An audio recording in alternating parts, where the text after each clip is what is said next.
Sir, कामाठीपुराचा पुनर्विकास म्हाडाकडून काढून घेण्याचा हालचाली विशिष्ट विकासाच्या आग्रहामुळे अशी आता बातमी समोर येते. तुम्ही खास करून कामाठीपुरा यासाठी घर देण्यासाठी तात्पर्याने पुढे आले होते, योजना राबवली होती, निविदा काढल्या होत्या, मात्र हे समोर आलेले असं आहे की कामाठीपुरा हा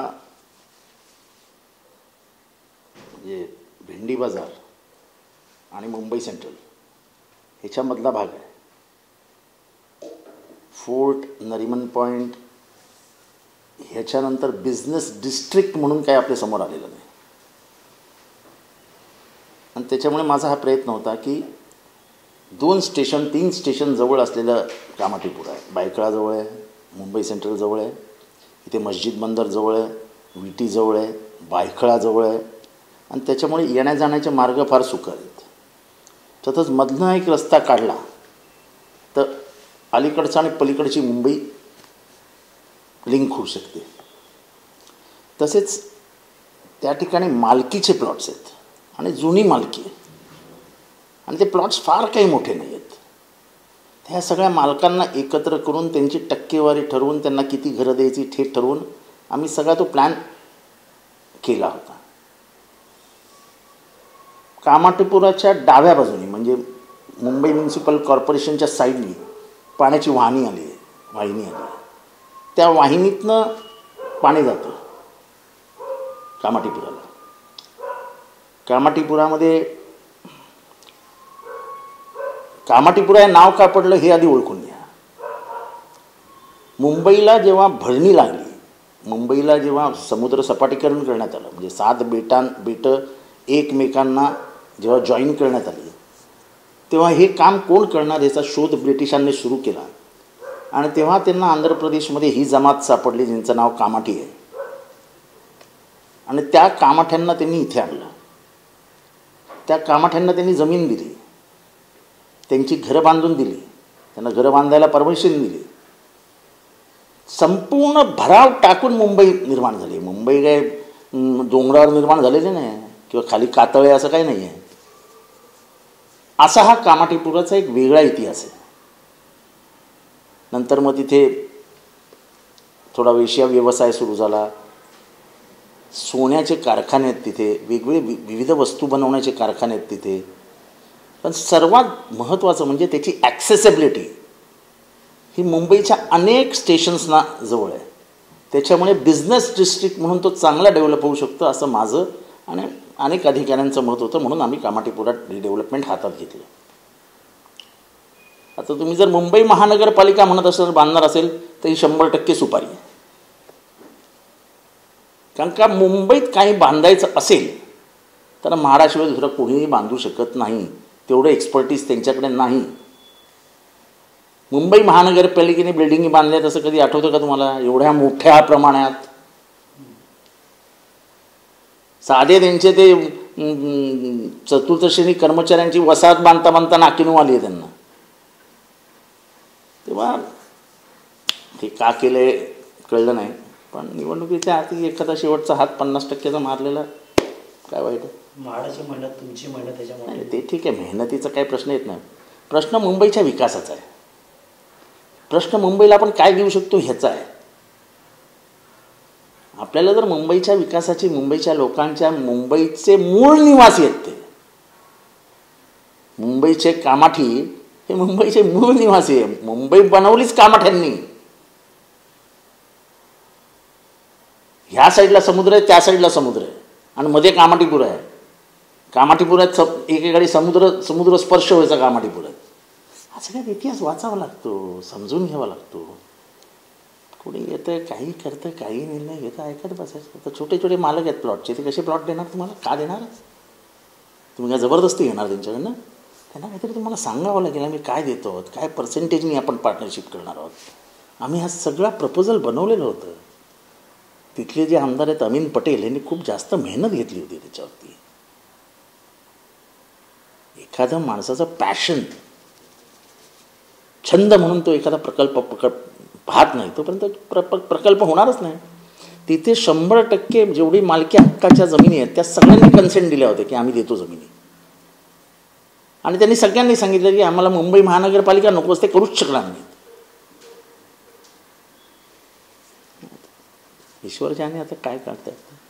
सर, विशाळगड अतिक्रमण नंतर आता धारावीचा प्रश्न समोर आला आहे. मशिदीला घेऊन काल मोठा राडा पाहायला मिळाला. जनतेमध्ये असंतोष आहे तिकडे. नाही, जनतेमध्ये नाही, खास करून हिंदू आणि मुसलमान दोघांमध्ये असंतोष आहे. त्यांचं म्हणणं की धारावीमध्ये कधीच दंगली झाल्या नाहीत आणि हे बांधकाम हे काही नवीन नाही आहे, बांधकाम जुनं आहे. आणि एकदा का तुम्ही अडाणीच्या हातात धारावी प्रकल्प दिला आहे तर आता तुमचा काय संबंध येतो महानगरपालिकेचा? हा कोण अतिशहाणा अधिकारी ही ऑर्डर देणारा? गगराणी नावाचे जे आयुक्त आहेत मुंबई महानगरपालिकेचा, अतिशय चांगला अधिकारी आहे, मी स्तुती करेन त्यांची.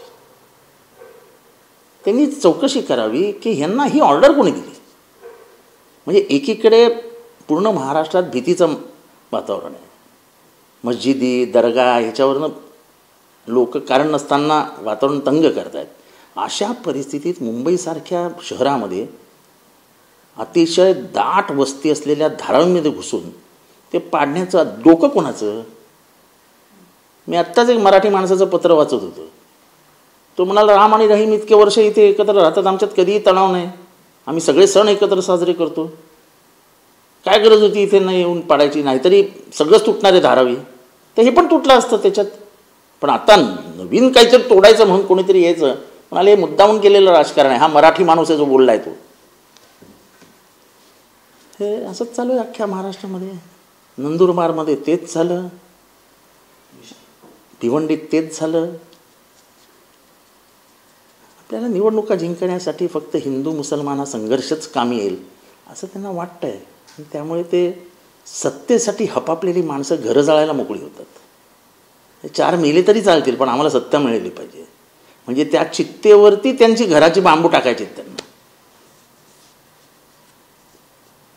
मध्ये भोंग्याचं देखील राजकारण झालं, नेमकं काय हिंदुत्ववादी कोण असा आता प्रश्न. अरे भोंगे झाले, काय काय बोलायचं ते झालं. 4:30 वाजता भोंगे वाजवू नका, काढून टाका. मुसलमानांनी काढून टाकले, बंद केले सकाळची अजान. ही अजान काय आजची आहे का? हजारो वर्ष अजान देतात ते सकाळी. फक्त लाऊडस्पीकर आत्ता आले, पण हे पण लाऊडस्पीकर येऊन आता झाले असतील 70-100 वर्ष.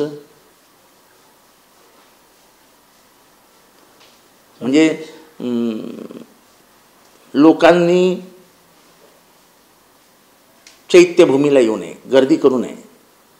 लोकांनी सकाळी मंदिरात जाऊन प्रार्थना.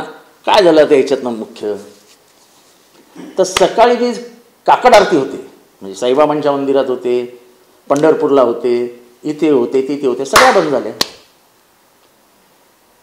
म्हणजे तुम्ही एक डोळा फोडायला गेलात, दोन्ही डोळे फोडून टाकलेत. न्याय सगळ्यांना एकच लागणार. आता काकड आरती ऐतिहासिक आहे. ज्ञानेश्वरांच्या काळापासून काकड आरती होते.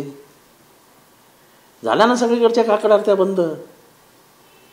आता रात्री भजनं, तुम्ही अशा गावाच्या कधीतरी कोपऱ्यातनं रात्री गर्द अंधारामध्ये जेव्हा तुम्ही वाटचाल करत असता तेव्हा दूर कुठल्या तरी डोंगराच्या कशीतनं तुम्हाला राम कृष्ण हरी राम कृष्ण हरी अशी भजनाची टाळा ऐकू येतात. काय आहे?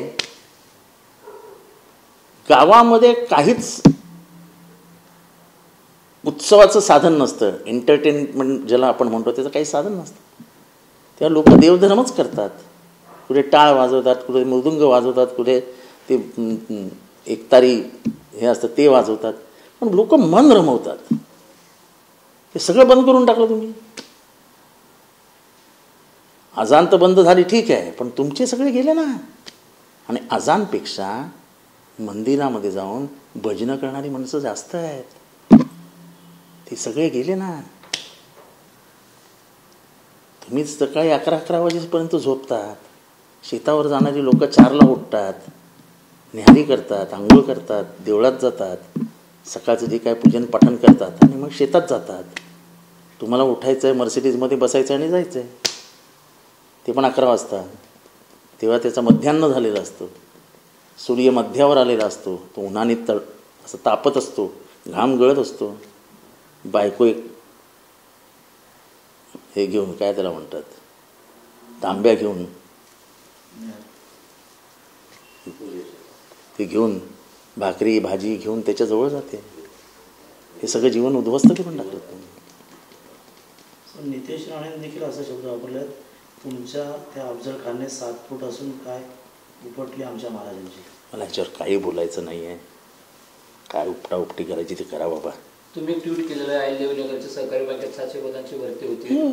हो, अहमदनगरच्या बँकेमध्ये 600 जणांची भरती होते. भरतीला काय अटी शर्ती आहेत. मागासवर्गीयांना आरक्षण आहे, OBCला आरक्षण आहे. कुठलंही आरक्षण लागू न करता, आणि त्याच्यात तुम्ही जाहिरातीत लिहिलेलं आहे कुठलंही आरक्षण लागू करणार नाही म्हणून. ही जाहिरात काढूच कशी दिली. ह्यांच्यावरती ॲट्रॉसिटी घ्यायला पाहिजे, कारण का ह्यांनी मागासवर्गीयांना म्हणजे शेड्यूल कास्ट आणि शेड्यूल ट्राईबला त्यांच्या हक्कापासून वंचित ठेवलं आहे. या सगळ्या संचालकांवर त्वरित ॲट्रॉसिटी दाखल झाली पाहिजे. निवडणुकापूर्वी आता जे पक्षाचं चिन्ह आहे ते त्याच्यावरती निर्णय लागावं कोर्टात धाव घेतलेला आहे, तर चिन्ह गोठवा किंवा निर्णय द्या अशी मागणी केली त्याबद्दल.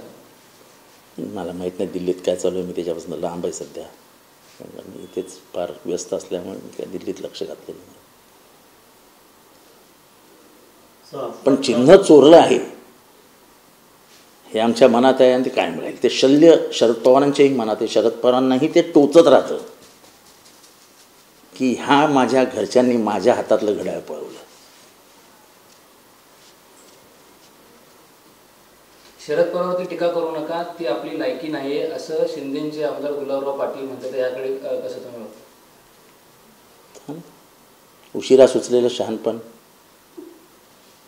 लोकसभेत काय झालं ते कळलं त्यांना. शरद पवारांना म्हातारा, आता तू घरी बस, तुझं शेवटचं भाषण कधी होणार आहे, हे सगळं बोलल्यानंतर महाराष्ट्राने काय केलं ते त्यांनी बघितलं. फवाद खान नावाच्या पाकिस्तानी अभिनेता चित्रपट येतोय, लेजेंड ऑफ मौलाना जट नावाचा सिनेमा आहे. त्याला मनसेने विरोध दर्शवले. मला माहीत नाही बघ कुठला पिक्चर येतोय आणि काय, आपल्याला काही कल्पना नाही. आपण पिक्चरच बघत नाही. केंद्रीय निवडणूक आयोग महाराष्ट्र दौरा करतो 27 आणि 28 सप्टेंबर. निवडणूक जाहीर होईल अशी आशा बाळगू नका. त्याचं कारण असं, निवडणूक आयोग महाराष्ट्रात येऊन निवडणूक जाहीर करत नाही. निवडणूक आयोग हे नेहमी दिल्लीतनं निवडणुकीची घोषणा करतं, आणि त्यांना महाराष्ट्राची निवडणूक घ्यायचीच असती तर त्यांनी हरियाणाबरोबर घेतली असती. हरियाणा 8 तारखेला निवडणुकीला सामोरे जाते. हरियाणा आणि जम्मू काश्मीर. त्यांनी काय कारण दिलं की इथलं हवामान खराब असेल. जम्मू काश्मीरमधचं काय हवामान आहे, त्यांना महाराष्ट्राची निवडणूक घ्यायचीच नव्हती म्हणून त्यांनी हे कारण दिलं. अस्वस्थता पसरलेल्या महाराष्ट्रामध्ये भ्रष्टाचाराबद्दल आणि पक्षतोडीबद्दल प्रचंड राग आहे. गद्दारांबद्दल प्रचंड राग आहे. खंडोजी खोपडे याला महाराष्ट्राने कधी सन्मान दिलेला नाही. सूर्याजी पिसाळ याला कधी महाराष्ट्राने सन्मानित केलेलं नाही.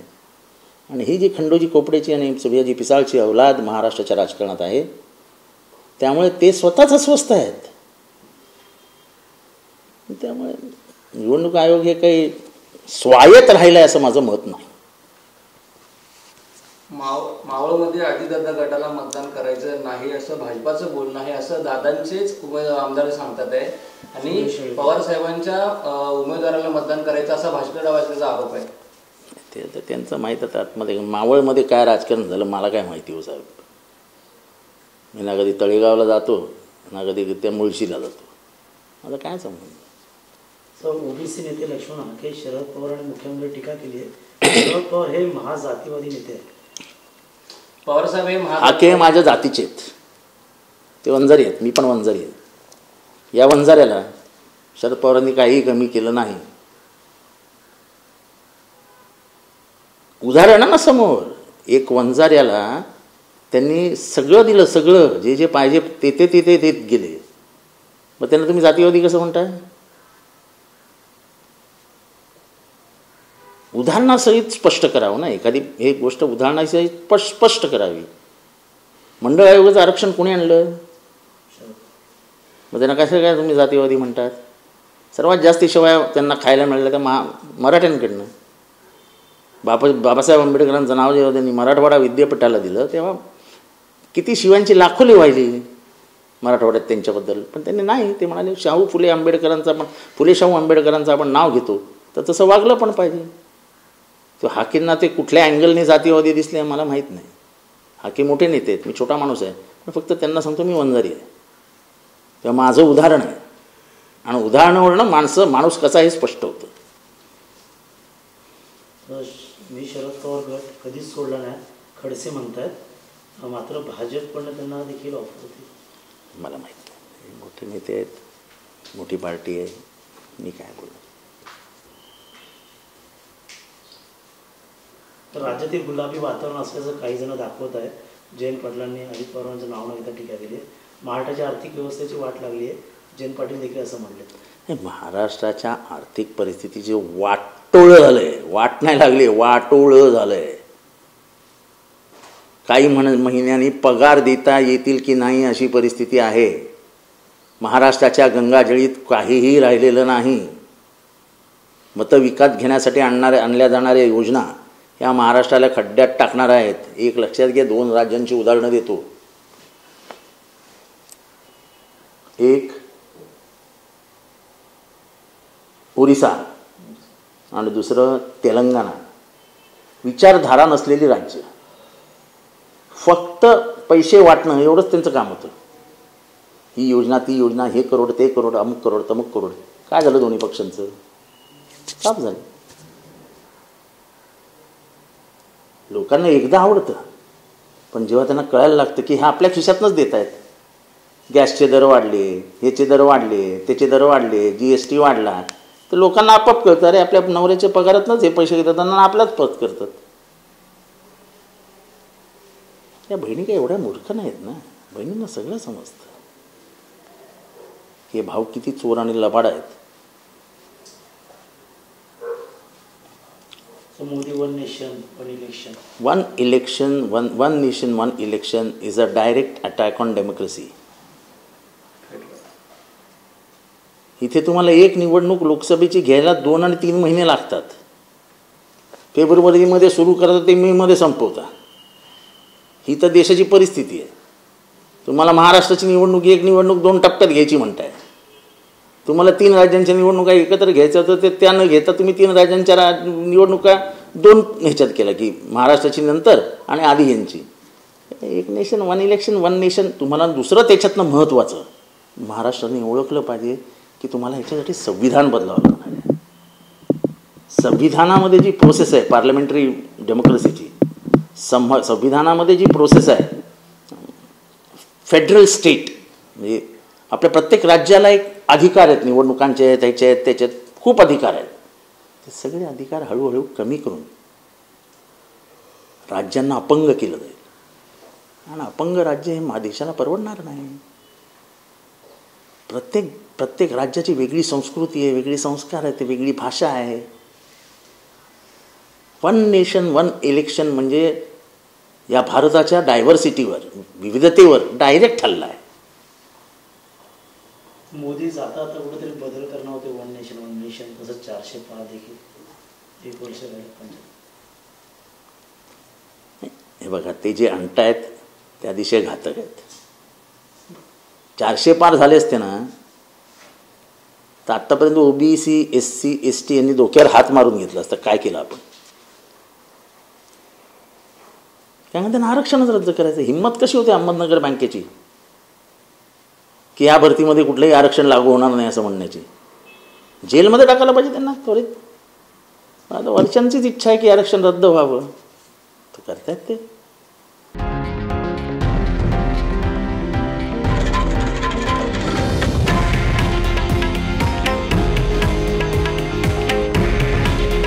हे आहे देशातील नंबर 1 न्यूज नेटवर्क आणि आपण पाहत आहात TV9 मराठी. काळजी तुमची, हित महाराष्ट्राचं.